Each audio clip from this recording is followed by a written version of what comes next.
Hello, everyone. I would like to thank the organization for the kind invitation. So my name is Ben Van Calster. I am a medical statistician from TU Leuven who works mainly on prediction modeling. And in my talk today, I would like to discuss pitfalls that we may encounter when we try to develop reliable prediction models for clinical decision support based on artificial intelligence and machine learning. So last year, I gave a talk on the importance of good methodology when developing and validating prediction models, and my talk from today builds on that, but more in the context of artificial intelligence and machine learning.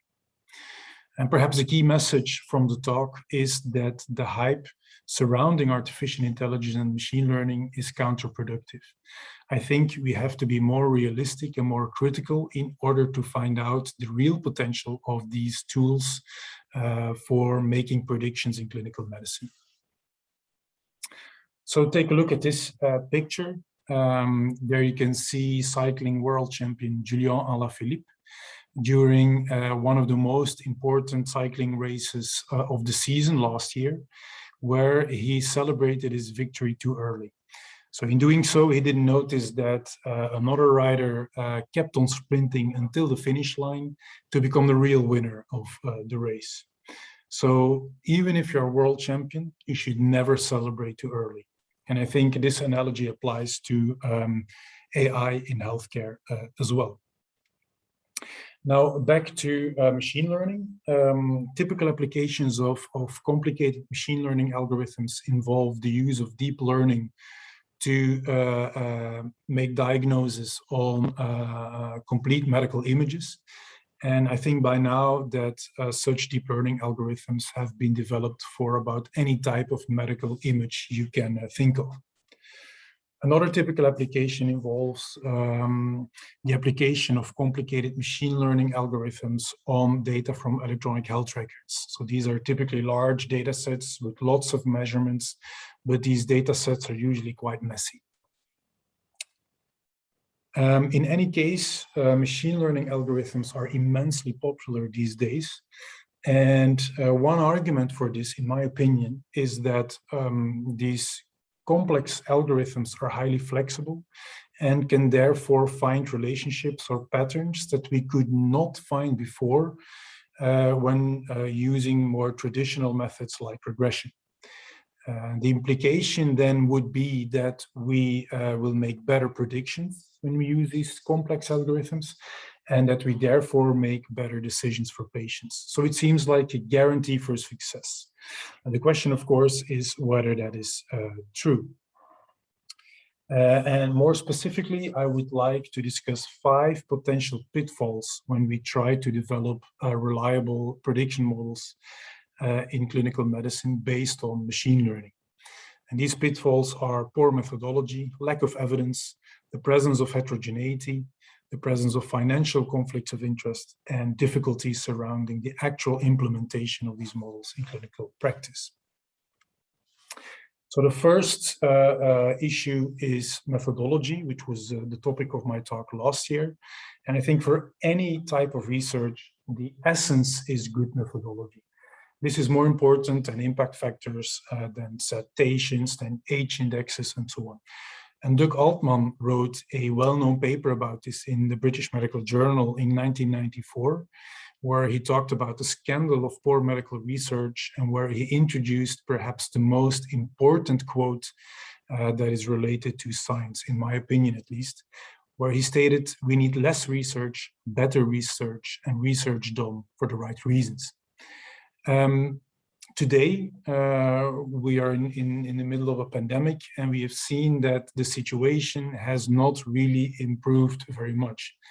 And together with some colleagues, I wrote my own paper about this, which I call my frustration paper, and where I say that actually methodology does not receive the attention it deserves, both in education and in the practice of scientific research. In science, we still keep prioritizing other things like quick publications and so on. And I think this is a pity and actually will slow down progress. Now let's take a look, for example, at a living systematic review of prediction models for making diagnostic and prognostic predictions in the context of COVID-19. It's a systematic review to which I contribute.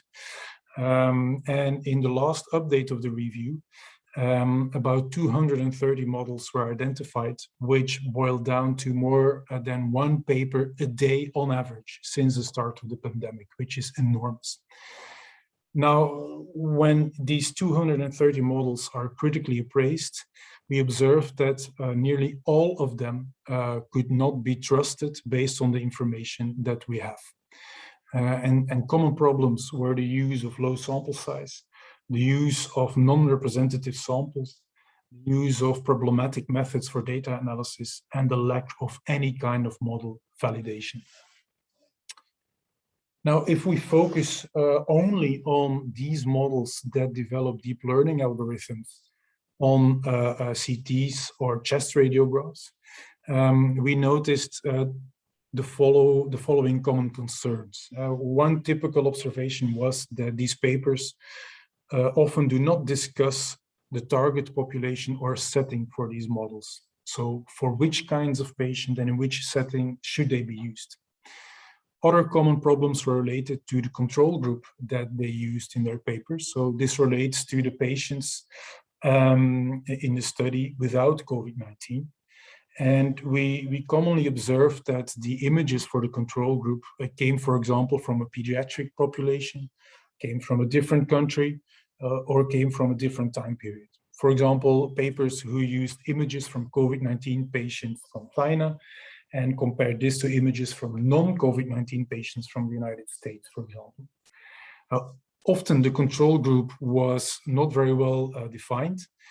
Some papers did not say more than that the control group contained healthy persons, but this is clearly not enough information. Some studies used images from online repositories without information about the source of these images and which kinds of patients were included and so on.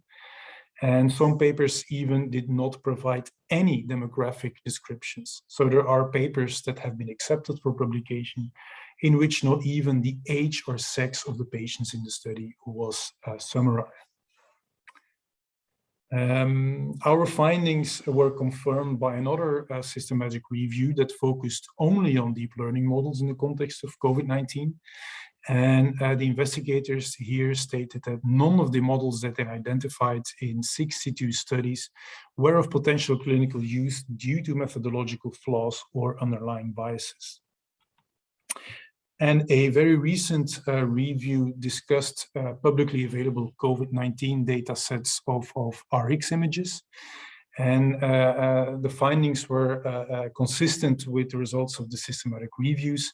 First of all, they noticed that only a few of the more than 100 identified data sets met the criteria for a proper assessment of risk of bias, and that only a handful of these data sets appeared to be okay. In contrast, they observed that most deep learning papers used data sets, publicly available data sets that did not have sufficient information for a detailed assessment, which of course implies that these models have a high risk of bias because we do not really know on what data they have been developed. When we talk about methodology, we have to talk about sample size. And if you want to develop reliable prediction models, you need sufficient data, sufficient sample size. And as a general rule, the more complicated the algorithm or the modeling strategy that you use, the more data that you need. So you can make the following analogy. If you dream of having a Porsche, then the car that you have in mind may be painted in gold. But if you cannot pay for it or you do not want to pay for it, you may get something that is slightly different from what you had in mind. And the same holds for predictive analytics. The more fancy the model you want to develop, well, the more expensive it is. But the currency is data, more specifically good data. So this means that measurement and data quality matter. This involves, for example, the issue of missing values. That's a very tricky issue. Missing values are usually not happening purely at random. There is usually a reason for that, so we need to think about that in order to address these missing values in a correct way. Also, the definition of variables, the procedure of how to measure them, and the timing, so when you actually measure them in the context of clinical practice, is important and should be clear. And this may vary considerably between studies or between hospitals. And a third thing that is important is that patients should have good outcome labels. And so the outcome that you're trying to predict should be based on qualitative methods. And for example, if you develop deep learning models on medical images, and each image needs to have a good outcome label that comes along with it. And that is not always easy to obtain. And as with anything in life, the garbage in, garbage out principle applies here as well. The second issue is the fact that we lack evidence of performance of prediction models in various settings. So we see for about any medical domain that we have too many models available in the literature, but that only a few of these models have been externally validated. So I think we need fewer new models. And if you build a new model, there has to be a good reason for it. And we should target our resources more to collecting evidence of the performance of already existing models. For example, last year, a study was published that looked at the evidence for the performance of smartphone apps to diagnose skin lesions. And in this study, the investigators identified only 9 validation studies that covered in total 6 apps. These 9 studies included, on average, 126 lesions per study, which is not a lot. And the quality of the evidence was poor. So, for example, these studies suffered from selective inclusions of images or inclusion of images that were taken by clinicians, whereas obviously smartphone apps are usually used by anyone, and most people are not a clinician. So the investigators concluded that the evidence for the performance of these apps was limited and of poor quality. Another paper that was published this year looked at evidence for 100 commercially available AI tools in the field of radiology, and they actually came to the same conclusion. So the majority of tools did not have evidence in the literature, and also a lot of the studies were not done by independent researchers, and so there was a conflict of interest. So it is, of course, not per se wrong that you try to validate the models that you have developed yourself. We also do that. But on the other hand, it is very valuable to have good quality validation studies by independent researchers. A third issue is that we should expect a lot of heterogeneity on many levels. Joseph Futoma and colleagues wrote a nice paper about this, published last year. We can, for example, expect heterogeneity over time. So care changes. The way patients are treated, referral patterns, they change over time, and this affects performance of models. Also, there are differences in care between hospitals, between healthcare systems. There are differences in populations between practices, hospitals, regions. Also, there are differences in hardware and software that are being used in different hospitals. And there are differences in measurement procedures between hospitals. And in addition to differences in populations, we also notice that prediction models can perform differently in different patient subgroups. And this relates to the currently ongoing discussion on fairness in AI. For example, Andrew Ng, who is a well-known researcher in deep learning at Stanford University, criticized the culture of overfitting in machine learning. And so he stated that, yeah, we can develop and test deep learning models on data from a given hospital and write papers about the fact that these models work well. But he states, when we take that same model to an older hospital down the street with an older machine and the technician uses a slightly different imaging protocol, the data changes, and this may cause performance of the model to degrade significantly. In contrast, he states that any clinician can walk down the street to that older hospital and do just fine. So whether that latter statement is true or not is difficult for me to judge because I'm not a clinician. In any case, I think he makes a very relevant point about this heterogeneity. When we talk about procedural heterogeneity, studies have observed that in the context of electronic health records data, that the fact that a test or measurement was done for a specific patient at a specific point in time was often more predictive of the outcome than the result of the test or measurement. So this is an important finding, given the fact that procedures to determine when which kind of test or which kind of measurement is done in which kind of patient and at which point in time may differ greatly between hospitals. So that is an important consideration to understand. When it comes to heterogeneity in terms of hardware and software, there was another paper who looked at deep learning models to predict hip fracture, and they used images from a large number of different sites, and they observed in their study that deep learning algorithms was better at predicting scanner model, which may have been different between sites, than that it was at predicting hip fracture itself. So this heterogeneity in hardware and software is a reality, and we have to take it into account.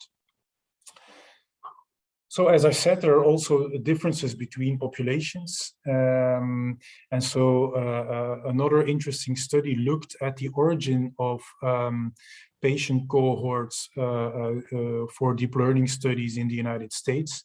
And in that study, they observed that the majority of cohorts were collected in California, Massachusetts, and New York, which are states in which well-known research institutes are located.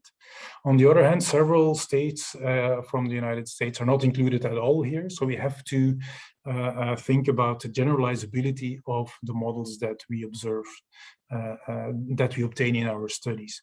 And more generally, I think that research is often done at academic institutions where there is more a history of research, where there are more resources to do research, and that there are also several sites where these resources are not present. And so again, we should wonder about the generalizability of the models that we develop. And the implications of the heterogeneity, in my opinion, are that models should ideally be monitored over time and should be updated to local settings in which models are used. So I don't think that there is such a thing as a validated model, or let's say a one-size-fits-all model for a given outcome that we would like to predict. Now you can wonder how realistic it is to adapt every model to every possible setting and to monitor the performance over time, given the fact, as I said earlier, that there are a lot of sites where there are barely any resources to do research or to do such kind of studies. But it is very interesting to see that there is increasing awareness of this heterogeneity, and this is being reflected in the research that is being done, such as, for example, the study on this slide, which was published a couple of weeks ago, in which they looked at continual deep learning under varying conditions. So I think that is quite relevant work in the context of this heterogeneity. A fourth issue that I would like to discuss is the commercial involvement in the field of medical predictive analytics. And the involvement of companies may not be bad in principle, because we need financial resources and companies can help us with that. On the other hand, if companies are involved, additional issues regarding transparency may become an issue. Transparency both when it comes to the availability of the model itself, as to openness regarding which data have been used to derive the model. Take a look, for example, at a message from a couple of months ago where we could read that Google is developing an AI tool to help patients identify skin conditions. So another smartphone app to diagnose skin lesions, which is in principle not a bad thing, but there were some concerns about this. For example, that Google declined to publicly disclose the sources of data that were used to create the model. And another expert in deep learning stated that she could not find any evaluation of the model on an external data set, that it seemed that the data that have been used to train the model included insufficient variation in skin types, that the outcome of the skin lesions was rarely based on biopsy and so on. So she concluded that she was at that moment uncomfortable about putting such a tool in the hands of patients or physicians. Another recent example involves the external validation of a sepsis prediction model from EPIC, where basically the AUC, according to internal documentation, should be around 0.8. But in this external validation study, which was done in one academic center, they observed an AUC of 0.63. And for the patients that were included in the study, the calibration of the model was poor, in the sense that the prediction model provided risk estimates that were way too high for the validation population. So it is important to try and validate models, but it may be more complicated when the model is proprietary, because it is maintained by a company. The last issue that I would like to discuss is the difficulty of actually implementing the model in practice. So there are several hurdles that we have to address in this context. For example, logistical hurdles in the context of IT. If you want to implement a model in an electronic health record system, then you need to get the right sources of information at the right moment in time, in the right format, link it to the algorithm to get the predictions, and then the predictions have to be given at the right moment in time, in the right format to clinicians during clinical practice. That is not straightforward to do. There are also psychological issues regarding using such a model by clinicians, which depends on for example, the support that models have by a hospital or by international guidelines. It may also be related to alert fatigue, for example. If a model gives too many warning signs, for example, in an ICU setting, then clinicians may start to ignore these warning signs. And also an important question is whether such model predictions should be accompanied by treatment recommendations to facilitate the uptake of these models by clinicians in clinical practice.